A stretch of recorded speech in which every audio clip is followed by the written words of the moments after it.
बिस्मिल्लाहिर्रहमानिर्रहीम। कैसे हैं भाई आप लोग? रटना नहीं है, समझना है। आ जाइए भाई, अब ज़रा आइए, क्योंकि मेरा भी टेस्ट होने वाला है एसएसटी का, आप लोगों का भी होने वाला है, आपको पता है, तो उसकी भी तैयारी थोड़ी देख लें। अब एसएसटी कौन सा मुझे नहीं पता, साइंस ग्रुप नहीं, एसएसटी, एसएसटी जनरल जी। साइंस वाले थोड़ा सा सांस ले लें, क्योंकि मेरा भी भाई एसएसटी जनरल का ही है, ठीक है। मैं भी जेएसटी अपॉइंट हुआ हूँ आपके साथ ही, और मैं भी SST, SPSC, Sindh public service commission, ये जो होने जा रहा है ज़रा इसको देख लें। उसके अंदर एसएसटी जनरल के अंदर पाकिस्तान स्टडी जो है इसको लिया है, और इसका चैप्टर नंबर 1 जो है उसके हम इम्पोर्टेंट पॉइंट्स देखेंगे। हमारा तरीका थोड़ा सा अलग होगा। ज़रा एक बात मेरी समझिएगा, आप लोग सब माशाल्लाह मैच्योर लोग हैं और टेस्ट देने के लिए जा रहे हैं, पहले भी टेस्ट दे चुके होंगे यार। कॉमन सेंस की बात है, ज़रा इसको समझें। क्या मतलब, आप सिंध टेक्स्ट बुक बोर्ड, आप सिंध के अंदर मौजूद जो है एसएसटी का हेड मास्टर का टेस्ट देने के लिए जा रहे हैं, एचएम का टेस्ट देने के लिए जा रहे हैं, एसएसटी का टेस्ट देने के लिए जा रहे हैं, आप जो है वो इसमें जनरल ग्रुप का देने जा रहे हैं या साइंस ग्रुप का देने जा रहे हैं।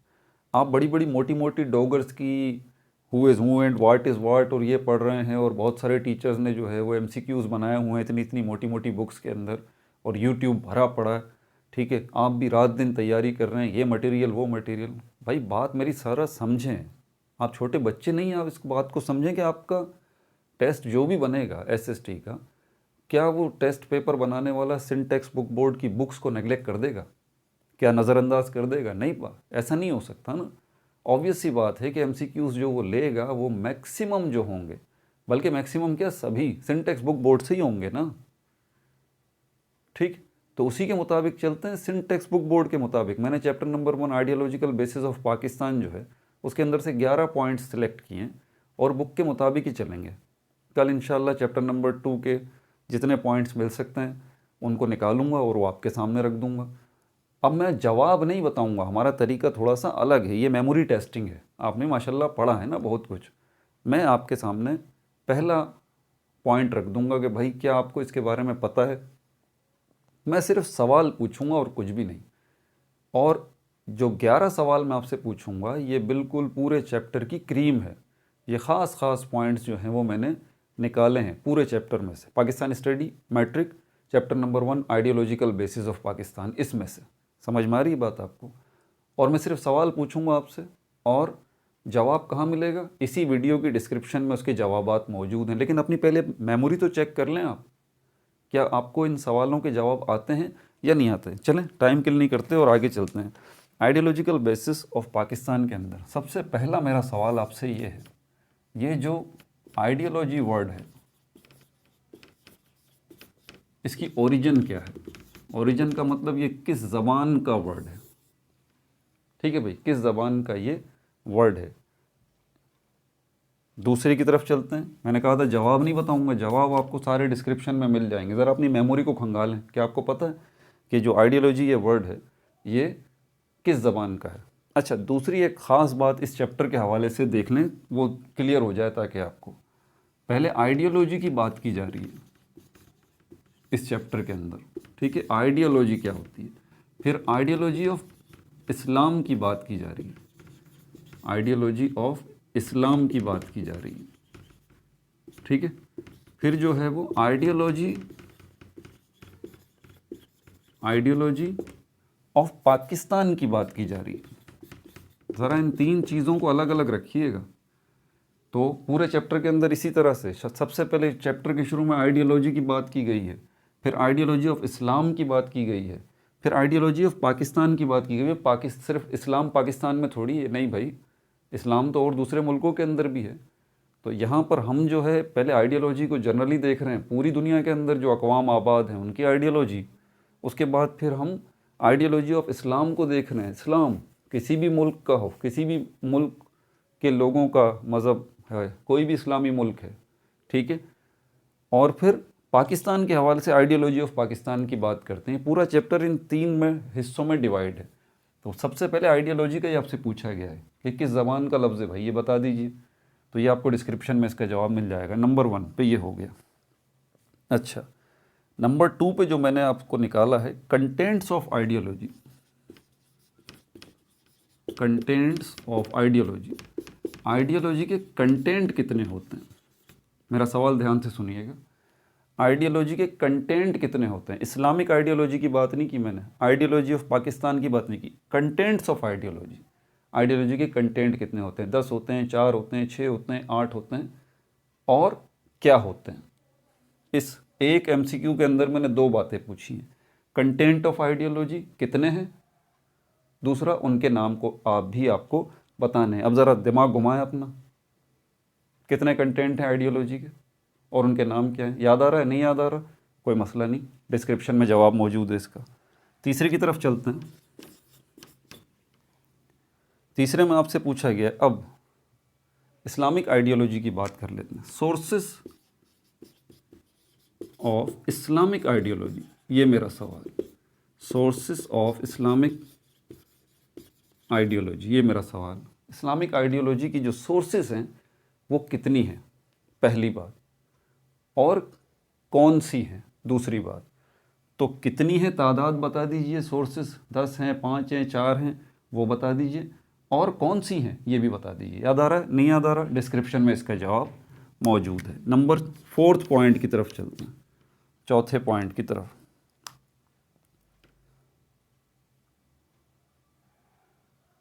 सुन्ना, लिटरल मीनिंग क्या है सुन्ना की? लिटरल मीनिंग क्या है सुन्ना की? लिटरल मीनिंग ऑफ सुन्ना, क्या आपको पता है? लिटरल वर्ड निकला है लिटरेचर से। लिटरेचर का मतलब होता है अदब। इसका मतलब अदबी मायने क्या हैं सुन्ना के, जो डिक्शनरी में है, जो लुगत में है, क्या है? लफ्ज़ी मतलब क्या है सुन्ना का, ये बता दीजिए। क्या आपको पता है? नहीं पता, डिस्क्रिप्शन में इसका भी जवाब मौजूद है। ठीक है भाई, नंबर 1 2 3 4 हो गया। नंबर 5 की तरफ चलते हैं। नंबर 5 में आपसे पूछा जा रहा है, अब पाकिस्तान की बात करते हैं, तो basis of ideology of Pakistan क्या है? Basis of ideology of Pakistan क्या है, ये बता दीजिए। एक वर्ड का जवाब है इसका, नहीं पता, डिस्क्रिप्शन में इसका जवाब मौजूद है नंबर 5 पे। ठीक है भाई, नंबर 6 की तरफ चलते हैं।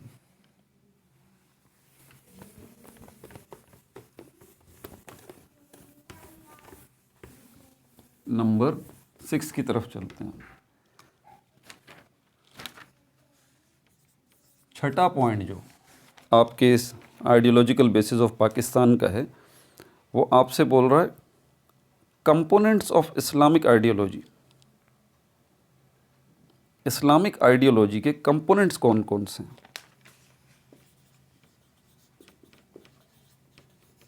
कंपोनेंट्स ऑफ, देखें सोर्सेस की बात है, components of Islamic ideology. Islamic ideology के कंपोनेंट कौन से हैं? आइडियोलॉजी ऑफ पाकिस्तान की बात नहीं की, components of Islamic ideology. Islamic ideology के कंपोनेंट्स जो हैं वो कितने हैं और उनके क्या नाम हैं, ये बता दीजिए आप। क्या आपको पता है कंपोनेंट्स ऑफ इस्लामिक आइडियोलॉजी कितने हैं? नहीं पता, ठीक है, डिस्क्रिप्शन में इसका भी जवाब मौजूद है। नंबर 7 पे आ जाइए। नंबर 7 पे जो है,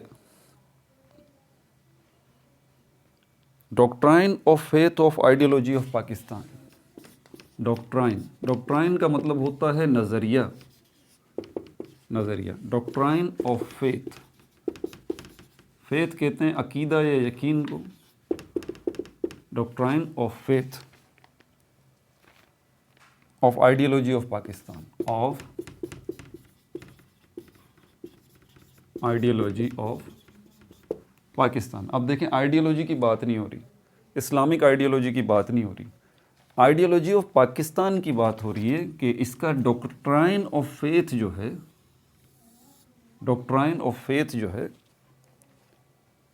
वो कितने हैं, यानी कि जो अकीदे का नज़रिया है, नज़रिया अकीदत, जो यकीन, डॉक्ट्राइन ऑफ फेथ, जो नज़रिया है आपके यकीन का, आइडियोलॉजी ऑफ पाकिस्तान के का जो आपका यकीन है वो उसका नज़रिया कितना है, क्या है, कितने पॉइंट्स हैं, कितने डॉक्ट्राइन होते हैं, doctrine of faith. Doctrine of faith में आपसे मैंने तादाद पूछी है, पहली बात।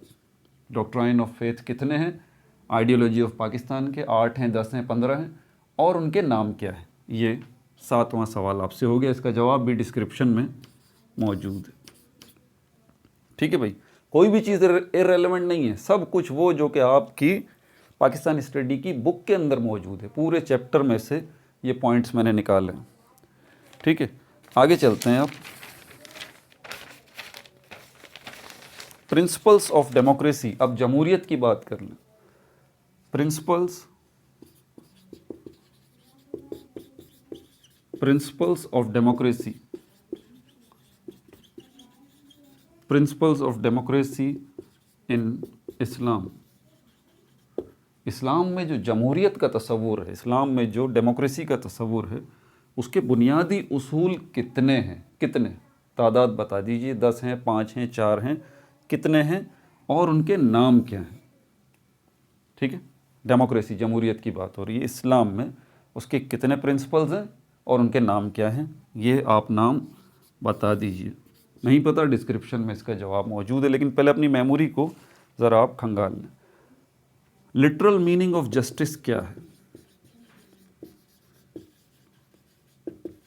लिटरल मीनिंग ऑफ जस्टिस, इंसाफ का लुग़वी मतलब क्या है? लुग़त जो बताती है, डिक्शनरी जो बताती है कि जस्टिस वर्ड का मतलब क्या है, लिटरल मीनिंग, ठीक है, वो क्या है, वो बता दीजिए। क्या आपको पता है? नहीं पता तो डिस्क्रिप्शन में इसका भी जवाब जो है वो मौजूद है। ठीक है भाई, अब चलते हैं नंबर 10, 10वें पॉइंट की तरफ। फ्रेटर्निटी का क्या मतलब है? फ्रेटर्निटी का क्या मतलब है, ये बता दीजिए। मीन्स, इसका मतलब क्या है? क्या आपको पता है इसका मतलब क्या है फ्रेटर्निटी का? नहीं पता, डिस्क्रिप्शन में इसका भी जवाब मौजूद है। ये वीडियोस बनाने का मकसद ही ये है, मेमोरी टेस्टिंग भी हो साथ साथ आपको वो सारे रेलेवेंट पॉइंट मिलें। इररेलेवेंट नहीं, कुछ भी कहीं से भी पूछ लिया, नहीं, वो जो टेक्स्ट बुक में है बस, उससे बाहर कुछ भी नहीं। ठीक है, आखिरी पॉइंट की तरफ चलते हैं। आपको पता है 4 डायरेक्शंस होती हैं। अगर ये हमारे पास इंडिया का मैप है, ठीक है, तो 4 डायरेक्शंस में सबसे टॉप वाली डायरेक्शन नॉर्थ होती है, साउथ होता है, ईस्ट होता है, वेस्ट होता है। ये समझाना ज़रूरी है आपको इस 11वें पॉइंट के लिए, क्योंकि ये थोड़ा सा, ये 11वां पॉइंट 3-4 सवाल लिए हुए है, ज़रा ध्यान से सुनिएगा। किस शख्स ने, इस 11वें पॉइंट का पहला सवाल, किस शख्स ने ये बोला था कि आप हिंदुस्तान का ये जो वेस्ट और नॉर्थ के दरमियान का इलाका है, ये वाला, ये जो टुकड़ा है, इसको हम कहते हैं नॉर्थ वेस्ट।